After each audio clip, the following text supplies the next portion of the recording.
সবাইকে জয় যিশু। তো আজকে আমাদের জন্য প্রভু কি রেখেছে? লেডিস সৎসঙ্গ। কেননা প্রভু আমাদেরকেও মানে কি করতে চায়, যে আমরা যে খারাপ পথে ছিলাম, প্রভু আমাদেরকে নাম ধরে ডেকেছে যেন আমরা ভালো সন্তান হই, কন্যা সন্তান যেন ভালো হই। আর একটি পরিবার কি কন্যা সন্তানের জন্য তো চলে না, কিন্তু কন্যা সন্তান যদি কোনো খারাপ থাকে তো সংসার কি ঠিক হবে? কিন্তু সেই প্রভু যিশুকে ধন্যবাদ করি যে তিনি আমাদের জন্য পৃথিবীতে এসেছিল, আমাদের সকল পাপ ক্ষমা করেছে। আর কি করছে? তাকে আমরা অনুসরণ করে আজকে আমাদের প্রত্যেকটি পরিবার সুস্থ হচ্ছে, শান্তি পাচ্ছি, সমস্ত কিছু। মানে সে প্রভুকে যদি আমরা ধন্যবাদ দিয়েও আমরা প্রভুর বর্ণনা করতে পারবো না যে প্রভু যিশু আমাদের জন্য কীভাবে কষ্ট করে গেছে। তো প্রভুর জন্য ধন্যবাদ করি যে আমরা প্রভুকেই, যে সেই আমাদেরকে নাম ধরে ডেকেছে বলে আমরা অনুভব করি মনে মনে যে সত্যি আমরা কোথায় অন্ধকারে ছিলাম, কিন্তু আজকে দেখো প্রভুকে পেয়ে আজকে আমরা ধন্য। সেই প্রভু যিশু আমাদের জন্য প্রাণ দিয়ে গেছে, জগৎ সেটা জানে না। তো আমরা আজকে সেই প্রভুর যে এই যে এখন দিনকাল চলছে, কি দিনকাল চলছে বলো তো? যে বন্যা, মানে সমস্ত কিছু প্রভুরই দিন সন্নিকট। প্রভু বলে গেছে না যে প্রভু আসতেছে, শীঘ্রই আসিতেছে, সে প্রকাশিত বাক্যর দ্বারা কি বলছে? প্রভু শীঘ্রই আসিতেছে। তো আমাদের কি থাকতে হবে? আমাদেরকে সেই লক্ষ্য যে প্রভু বাক্য মেনে চলবো, বাক্যর পথে চলবো।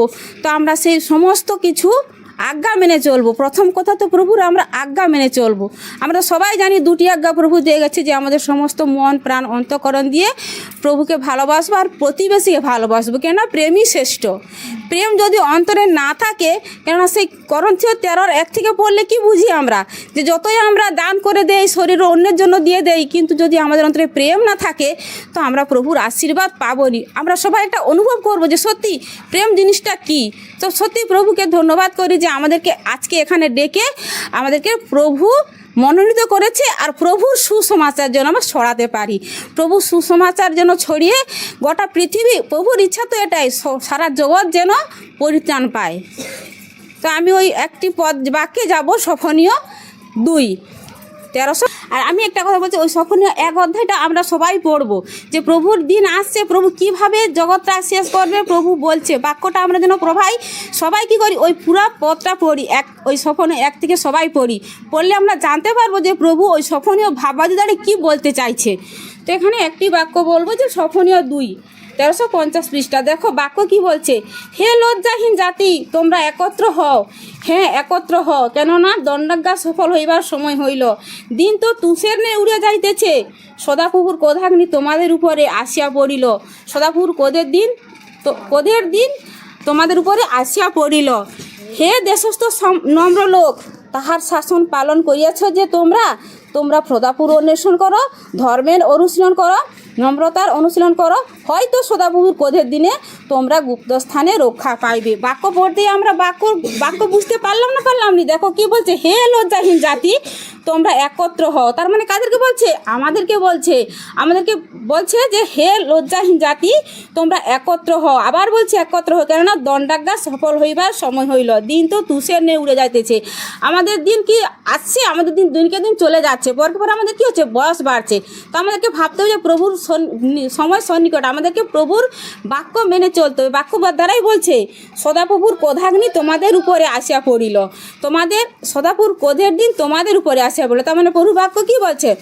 যে সদাপ্রভুর ক্রোধ যদি আমাদের উপরে আসিয়া পড়ে, তবে কি আমরা ঠিক মতন থাকবো? মোটেই থাকতে পারবো না। তো আর বাক্য দ্বারা কী বলছে? হে দেশস্থ সমস্ত নম্র লোক। তার মানে কি বলছে? আবার বলছে, প্রথমে বলছিল হে লজ্জাহীন জাতি, কিন্তু এখন আবার বলছে প্রভু হে দেশস্থ সমস্ত নম্র লোক, তাহার শাসন পালন করিয়াছে যে তোমরা সদাপ্রভুর অনুসরণ করো, ধর্মের অনুশীলন করো, নম্রতার অনুশীলন করো, হয়তো সদাপ্রভুর ক্রোধের দিনে তোমরা গুপ্তস্থানে রক্ষা পাবে। তার মানে প্রভুর বাক্য কি এত সুন্দর। আবার বলছে দেখো, হে দেশস্থ সমস্ত নম্র লোক। সে কি সমস্ত লোককে বলছে? এখন নম্র লোক। তার মানে আমাদেরকে নম্র হতেই হবে। প্রভুর বাক্যই বলছে হে দেশস্থ সমস্ত নম্র লোক, তাহার শাসন পালন করিয়াছে যে তোমরা। আমাদেরকে তার কি বলছে? তার শাসন পালন করতে বলছে। তোমরা সদাপ্রভুর অনুসরণ করো। একটা কি চিহ্ন দিচ্ছে ওখানে? তোমরা কি তার শাসন পালন করিয়াছ? যে তোমরা সদাপ্রভুর অনুসরণ করো, ধর্মের অনুশীলন করো, নম্রতার অনুশীলন করো। তার মানে কি আমাদেরকে প্রশ্ন করছে, যে বলছে তোমরা যে সদাপুর অনুশীলন করছো, তোমরা কি এইসব পালন করছো? ধর্মের অনুশীলন করো, নম্রতার অনুশীলন করো, হয়তো সদাপুরপদের দিনে তোমরা গুপ্ত স্থানে রক্ষা পাবে। তার মানে কি বলতে চাইছে? হয়তো। তার মানে আমরা প্রভুর যদি সমস্ত কিছু আজ্ঞা পালন করি, তার ধর্মে তার সমস্ত কিছু যদি মেনে চলি, তো প্রভু যতই দেশ ধ্বংস হয়, যত যে হোক, প্রভু আমাদেরকে রক্ষা করবে। তার বাক্যের দ্বারাই আমাদেরকে গ্যারান্টি দিয়ে গেল। তাহলে আমাদেরকে তার লক্ষ্যটা রাখতে হবে কি? আমরা যেন প্রভুর আজ্ঞা মেনে চলি, আর প্রভুর সমস্ত কিছু শাসন ধর্ম অনুশীলন করি, নম্রতার অনুশীলন করি। তার মানে কত কিছু বলছে, তার মানে আমাদেরকে সমস্ত কিছু মেনে চলতে হবে। তো এতটাই বলবো। তো সবাইকে জয় যিশু।